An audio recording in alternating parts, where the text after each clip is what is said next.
It's been a while, hasn't it? But I'm delighted to say welcome to Backpage Blues. We're in our brand new studio. I love it. And I've got my best friend, my cue card. I'm so happy. Thanks. No, sorry. We've got new cue cards. Nice, So I'm over the moon. You know, we haven't done this for ages, have we? I know. Well, last time we were together, we were mucking around in Seville. Yes, Seville was good. I had my stag do. I'm very sorry about that video, by the way. So Sophie's giggling behind the camera. I'm very, very sorry. I'm not feeling great. I'm still struggling, but I had a wonderful time. It was good, wasn't it? Yeah, it was really good. But back to the nitty gritty, Charlie. What has been going on? I'm hearing some good news, and the good news revolves around Vidal. Well, obviously, as the season goes on, we get ever closer to the summer transfers. That's what you're going to be hearing a lot of. Obviously, you know, Chelsea's main focus will be the football, will be on the league title and hopefully the FA Cup. But, you know, the media, these stories are going to be picking up. Now, one story we've seen a lot of in the foreign press is Arturo Vidal. Now, this story cropped up last summer a lot when Chelsea were looking for that sort of combative midfielder. Probably before we bought Kante, but also as the season, you know, as it got closer to the season. Now the reasoning was that Vidal probably wasn't having the best time at Bayern, and also he played his best ever football under Conte at Juventus. Okay. Do you know what makes me feel really pleased here? You know, I appreciate that perhaps the team does need a bit of rejuvenation, but why I'm so happy is because while Chelsea are being linked with talent like this, it means that we're moving in the right direction. Like when Mourinho won the league the second time, it was because he didn't sleep, he didn't rest on his laurels. No, exactly. We got straight out there and we were champions, and we then went bang and went and signed Michael Essien. If we do the same again, you know, we're looking like we're doing very well in the league, we should be champions, barring a disaster we'll be champions. If we then go out as the champions of England and buy a player like Arturo Vidal, that is a sign of intent, isn't it? Well, it would be, you know, and we know from last season that you just can't stay still on these things. I think the squad's a very good squad, but it's quite threadbare, and I think once, you know, we're going to be in the Champions League, obviously, once we've got that to contend with, we definitely need reinforcements at the top level. I've got some slightly bad news though, is that despite all these reports, Vidal, this was put to Vidal last week, and he kind of rubbished them a little bit. Obviously, he's committed. He needs to keep buying sweet, obviously. But he was asked specifically about Chelsea and Conte. He said, "Look, I've had a fantastic time with Conte. I played my best football under Conte. But you know, I'm happy in Munich. My wife's happy in Munich. All the rest of it. Okay. So I don't want people to get too excited yet. But it is a story that we're hearing crop up from various sources. Okay, that's very interesting. The other thing that I'm hearing a lot about is Dom Solanke. Yeah, well, look, this is kind of the biggest story coming out of the club in the last 2 weeks, really. Dominic Solanke is kind of one of the highest rated players of the Chelsea academy, but he will not be at the club next year. His wage demands are too much for the club. He wants around £50,000 to stay. Chelsea are obviously not willing to do that, and he'll be leaving. It's a sad state of affairs, isn't it? He's been at the club since he was a nipper. Tiny, 8 years old. There's a great picture of him actually, I think, with Terry and Drogba back in the and he's like, and there's a young one of, I think he's in that picture with Tammy Abraham as well. Yeah, that's right. Yeah, it's really nice. Exactly. It's really sweet. But look, it's a shame. It's a real shame because you want players like that around the club. Players who, like Dom Solanke, is interwoven into the fabric of Chelsea Football Club. But it's a shame to lose him. But it is a shame to lose him. But equally, you can't bend over backwards. We can't pay him £50,000 a week. Victor Moses isn't on that, and he's going to be an integral part of the Premier League. So that must mean though he must think that he can get this wage elsewhere. He must rate himself at £50,000 a week. Basically, his career has stalled since he started listening to terrible advisors. Now, he's going to leave on a free at the end of this season because his contract's up and he refuses to sign a new one. He will, you know, there's lots of clubs looking at him. You know, even people like Liverpool and Man City. If he goes to an English club, Chelsea will get about £8 million in a tribunal fee. Because that's the rules for players of under a certain age. Yeah, he goes on to score 30 goals, so that's completely insignificant, isn't it? It is, of course it is, but you know, equally he's 17, 18. You know, he's not going to be first choice for any of those clubs. So, I mean, he's going to be looking more at kind of maybe Aston Villa or something like that. Equally, abroad, Chelsea would not get that money. I think it would be about 300,000. Even Bayern Munich are looking at him because I mean he is one of hot prospects. Hot prospects, but. You know, he's had terrible advice. You look at players like Ake and Chalobah, the way they've had loans that worked, loans that didn't. They've come back. Nathaniel Chalobah is a wonderful man, isn't he? He's a great. He's such a wonderful man. He completely gets it, doesn't he? He's so Chelsea. You see him on Instagram. He's brilliant. I love him on Instagram. He's very funny. Great dancer. But I also love that great dancer. Yeah, he can move. But I love the way that like one of my favourite moments of Nathaniel Chalobah's Chelsea career. And there's been some highlights.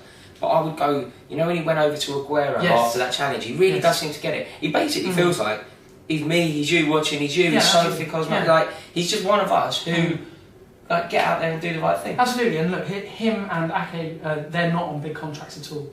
And you know they've got their head down. But the time will come. They're young and they're going to be champions. Exactly, and Solanke is clearly not willing to do that, so he won't be a Chelsea player. It'll be interesting to see what happens for the rest of his career. Okay, well, cheer me up.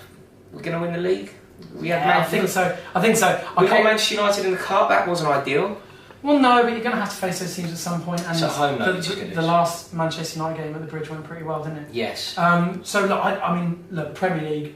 If we don't win that, that's a huge mess up at this stage. Because they, you know, people are saying, oh, you know, the league isn't what it was and whatever. But all these boys, they're all about to kick in with Champions League football again. A lot of them have already. I fully believe Chelsea will win the league. I think what a great thing would be to win the FA Cup as well. It would round off the season so nicely. John Terry's last game. John Terry's last game. Wembley. Yeah, that'd be just absolute fairy tale, wouldn't it? And I think a double would be such a huge statement, and you know, people might think, oh, we've won it, you know, no one else really turned up in the league and all that.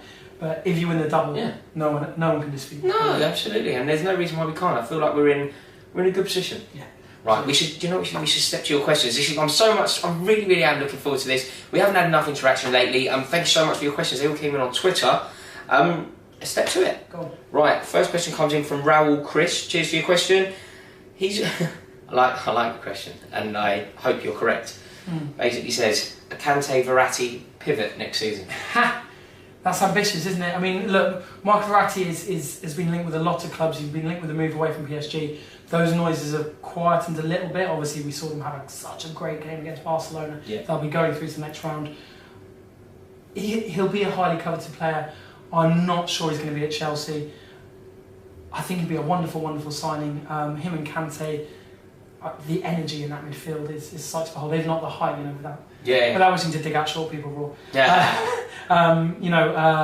But I'd love it. I'd love to see it. I just don't think it happens yet. Fine. Okay. Well, there's the Vidal news from earlier in the video, so you know there could be some good news still to come on that front. Next question from James Kenny. Thank you for your question, James. How will Christensen settle in? Well, look, Christensen will 100% be part of the Chelsea squad next season. Obviously, we've seen Ivanovic go. Terry is not going to be a player next season. And real good thing is that Christensen is a kind of ready-made European class player to slot in. Now, I don't think he'll be Chelsea's first choice. That remains to be beaten, obviously. But, I mean, it's very exciting to have. I mean, we talked about Dom Solanke and these young players. He is one of those players, and he's going to be in the squad next season. Borussia Mönchengladbach, which has been playing for the last few years, they have tried tooth and nail to get him permanently. They've bid like 38-40 million. Chelsea said, no. Conte wants him next season. So that will happen. I'm really interested to see how he settles in. Very good news. A question from Will. He wants to talk about Charlie Masonda. Lots of people do. I get this question on Twitter a lot, you know. He's been brought back after a pretty unsuccessful loan spell in the first half of the season. I think it's one of these situations where he's going to have to hope for a couple of substitute appearances. Obviously, as it stands, we can't be in the business of chucking a team full of untried kids in the Premier League. I think you're looking at maybe if we're 3-0 up, he might come on. Hopefully, we'll have won the league with a few games to go. You might see him then. Conte actually was asked about this, and he said, look, he's open to the idea of including him. So he needs to get to the point where, you know, he's at the Chaloba stage of coming in. I mean, Loftus-Cheek... It's still early days for him, isn't it? It's very early days. I mean, look, to be honest, I think Loftus-Cheek would have hoped to have had a much better season than he's had.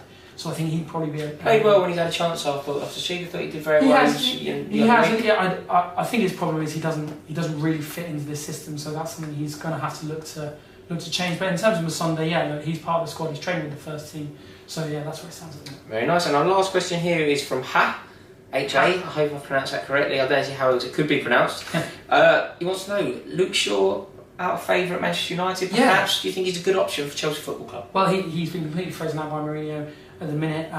He's a Chelsea fan, Luke Shaw. He grew chose to sign for Manchester United, though. He did, but... I'm playing devil's advocate. I quite like Luke Shaw at the club, but... Yeah, if I got the opportunity, I would have signed for Chelsea. Yeah, me too. It almost happened. I'm still waiting. It almost happened. Yeah, if you need me of Roman, Antonio. I think I don't think it's a signing that Chelsea will be making. I don't think Chelsea should be in the business of buying Manchester United outcasts. I'm not saying he's not a very good player, but I don't see how you can say that Luke Shaw is a much better option than Marcus Alonso, given the seasons the two have just had.